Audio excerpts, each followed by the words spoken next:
play it any louder, then it's getting shut down. My name is Waffles, and I'm a government whistleblower turned political commentator, and this is the last 24 hours in the news. Today is November 30th, 2025. It is 12:49 a.m. Mountain Standard Time.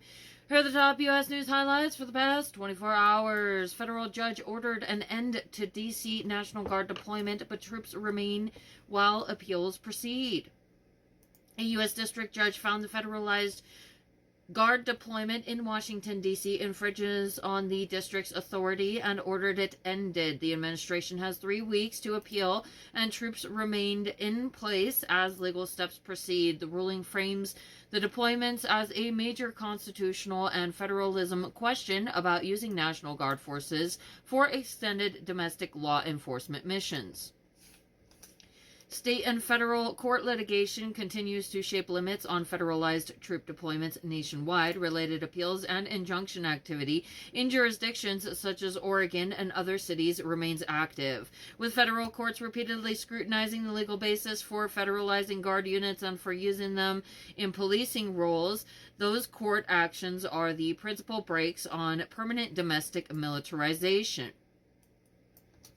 2 National Guard members were shot near the White House. One has died, suspect in custody. A male suspect allegedly opened fire on West Virginia National Guard troops on patrol near Farragut Square. One soldier later died and another was seriously wounded. The suspect was detained. The FBI and local authorities are leading the investigation. The attack has been publicly framed by the administration as an act of terrorism and was immediately used to justify expanding troop levels in D.C., a move that courts are simultaneously restricting. Bomb and violent threat against lawmakers and offices remain an acute security issue tied to inflammatory political rhetoric. Lawmakers and their local offices have continued to receive threats in the recent window.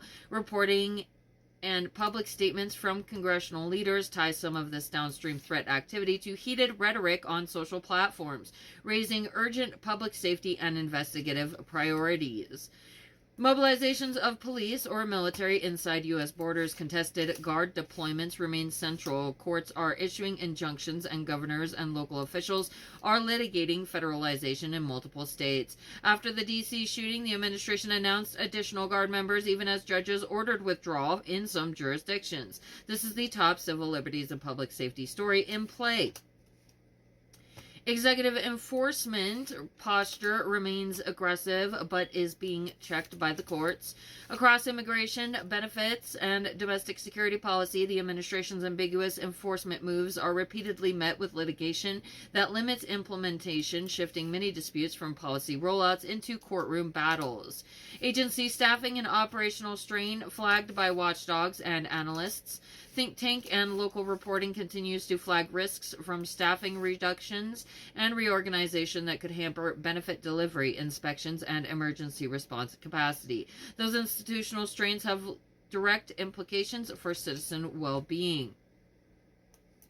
Digital infrastructure fragility remains a systemic risk. CDN outages and vendor single points. The Cloudflare incident postmortem earlier this month and follow-on local reporting continue to underline how vendor configuration failures can cascade into outages of transit, municipal, and emergency information ties, and a public safety vulnerability. Municipalities are being urged to produce incident reports and SLA details.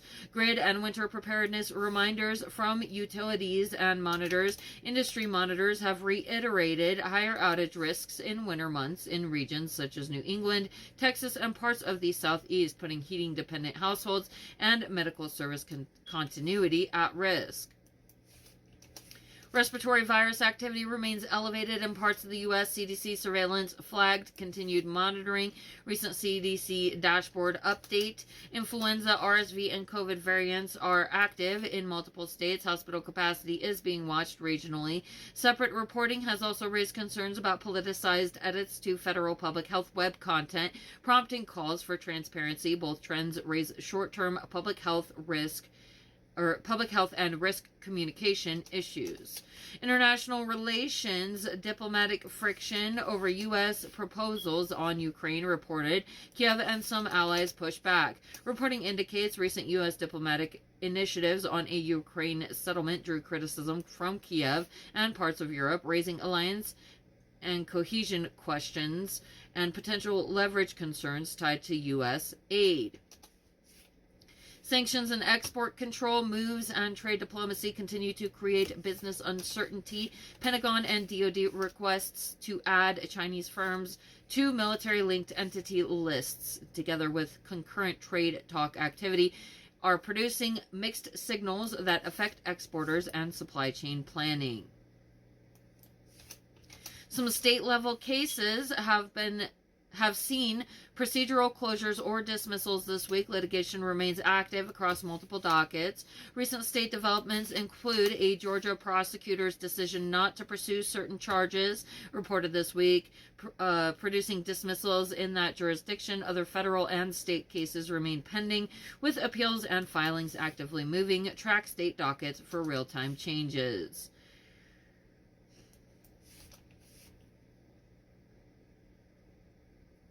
Additional things here that are not so, like some duplicate items.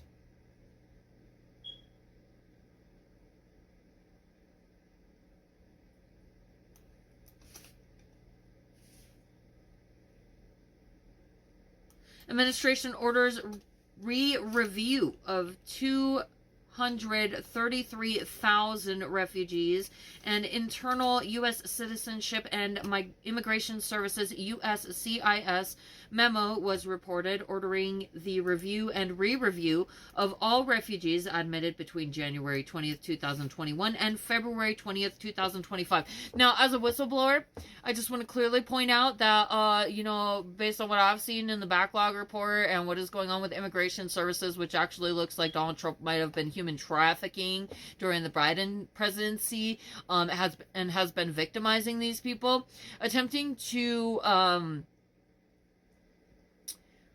remove these people and do harm to them is just further acts of what I view as conspiracy, crime, against these individuals that has been going on for the last 3 years due to him literally using them as a tool to try and get into office. And it's not okay to play with people's lives like that. This right here, I think, in my own opinion, is the core of the coup. The directive also halts the proceeding. Oh, wrong button.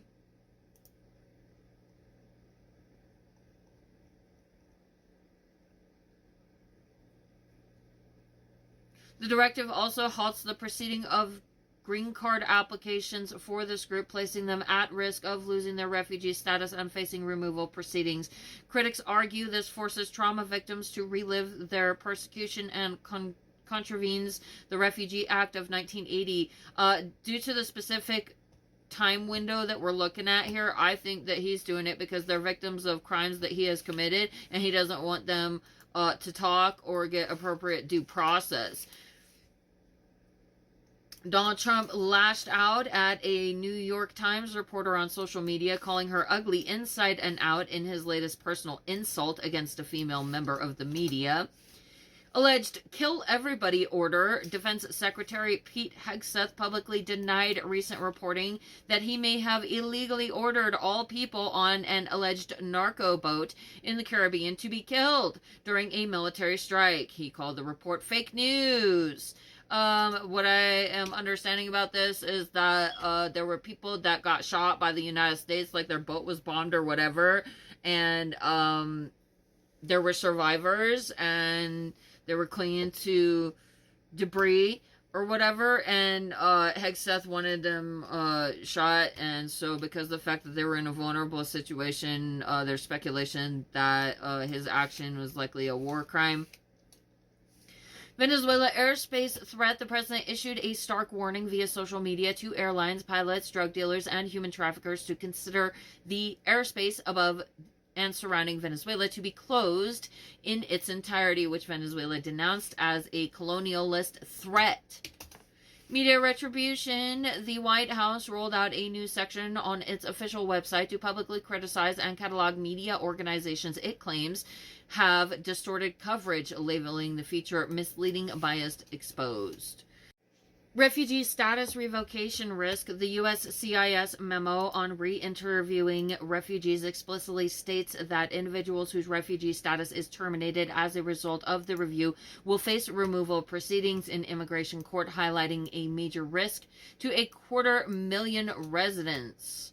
Judge halts taxpayer data sharing. A federal judge ordered the IRS not to share taxpayers' addresses with Immigration and Customs Enforcement, ICE, while related litigation continues, though the ruling notes sharing is mandatory in narrow criminal investigation circumstances. Affirmative action in charity under attack. Legal experts are raising alarms over the administration's sweeping efforts to halt private remedial action and DEI, diversity, equity, and inclusion programs, citing the Fearless Fund ruling, which found that a private charity's practice of awarding grants to Black women-owned businesses likely violated the Civil Rights Act. Contempt probe relaunched. A federal judge has reportedly relaunched a probe into whether the Trump administration's officials deliberately ignored a court order to turn around 2 planes carrying Venezuelan migrants being deported to El Salvador earlier this year. Police and military mobilizations against citizens. D.C. deployment increases. The shooting of 2 National Guard members in Washington, D.C. has prompted a request from the president for 500 additional National Guard troops to be deployed to the city, bringing the total number of activated Guard troops in D.C. to over 2,800. Civil unrest, border-focused National Guard members remain activated in several states for various missions, including civil unrest response and border operations, but no new large-scale mobilizations against citizens were reported in the last 24 hours. Suspect in D.C. shooting. The gunman who shot the 2 National Guard members was identified by authorities as an Afghan national, supposedly with which the Trump administration immediately cited as justification for its sweeping new immigration restrictions. Imagine that. Crisis created by Donald Trump being used as a tool to engage in policy behaviors that he is not supposed to be doing. Immigration crackdown expansion. Following the D.C. shooting, the Trump administration announced a dramatic expansion of its immigration crackdown. Afghan visa pause. The issuance of visas for all individuals traveling on Afghan passports has been paused.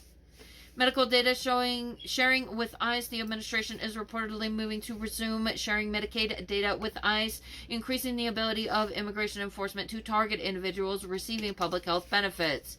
DOJ purge and retribution focus. Former prosecutors continue to warn that the Trump Department of Justice is experiencing a mass departure of veteran attorneys, with resources being shifted to aggressively pursue MAGA goals, and retribution against political foes, weakening investigations in areas like civil rights and national security. Criminal case. All 4 major criminal cases against Donald Trump are now effectively concluded and dropped.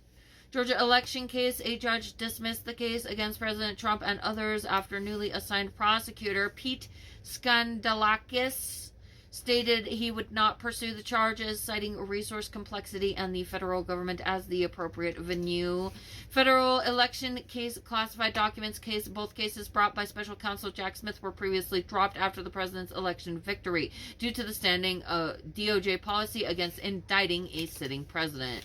New York hush money case. The conviction stands, but the president was sentenced to an unconditional discharge, sparing him punishment. The appeal process continues to potentially move the case to federal court. Dismissal of charges against foes. A U.S. judge threw out the criminal cases that were brought against 2 of President Trump's political foes, former FBI Director James Comey and New York Attorney General Letitia James. FDA stricter vaccine protocol. The leading vaccine regulator at the FDA has announced a far stricter course for federal vaccine approvals. Experts warn this new protocol Following claims about past COVID-19 vaccines, it will make the approval process for future vaccines significantly more difficult and potentially dangerous. Infant formula botulism risk. Multiple sources are reporting a warning that by heart baby formula from all lots may be contaminated with botulism bacteria, based on testing, prompting public health concern. Global aircraft grounding threat. A worldwide safety alert from Airbus has led to orders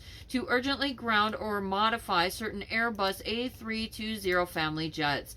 That would be the A319, A320, and A321, affecting up to 6,000 aircraft globally. The issue relates to potential corruption of critical flight control software due to intense solar radiation. The Transportation Secretary stated no major disruptions are expected despite a high number of affected planes.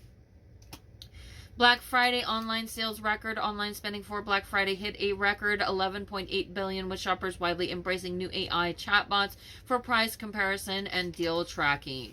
Infrastructure investment. The Department of Transportation announced securing a $220 million investment from Pennsylvania to address safety issues on SEPTA transit system, SEPTA transit system.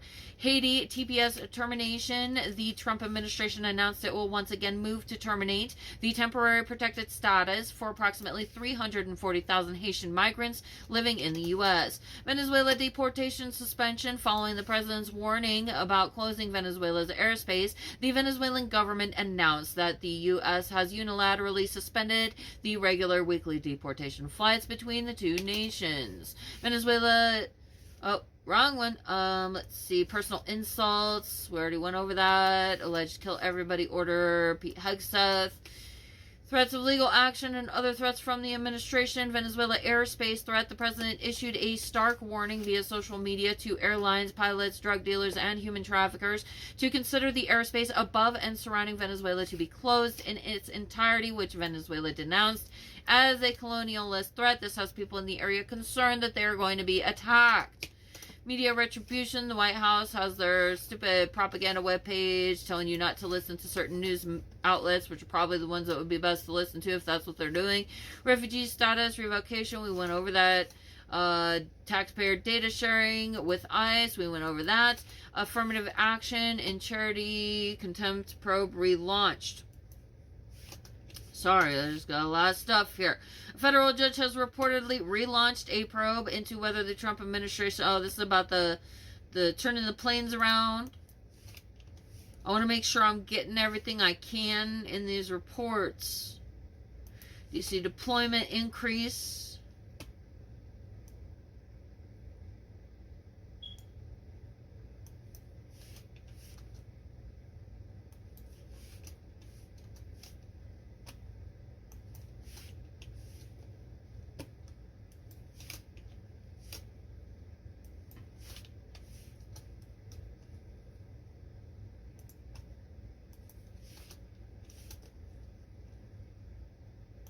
Looks like I put that in there twice. Alright, that's it. So that concludes our report for U.S. News for today. I'm going to go now. I'll see you later. Bye. So the Olympics is great. And Johnny, for the others, you know, the World Cup, Johnny is the head of it. We had our top people, Wasserman. They all came in on the Olympics, and then I saw Johnny.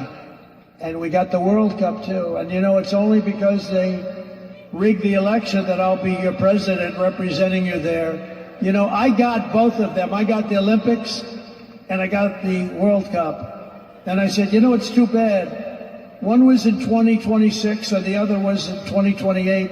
And I said, I won't be there. I won't be your president. But then they rigged the election, and now we won. So I'm going to be your president for the Olympics and for the World Cup. So, Johnny, thank you for the World Cup. And everybody, thank you for the Olympics. We're going to have a great time. Hey guys, don't forget to like, share, subscribe, and comment to my videos. And also, don't forget to check out my shop where you could get this awesome Real Patriots Punch Nazis t-shirt. America, fuck yeah! And if you go to the link tree in my bio on most platforms. It's got links to everything, all of my stuff. You can find my shop there. I'm on eBay. You can also get this cool Exterminate MAGA sticker, because MAGA's fucking cockroaches. And fuck MAGA. Abolish MAGA. Fuck you, MAGA.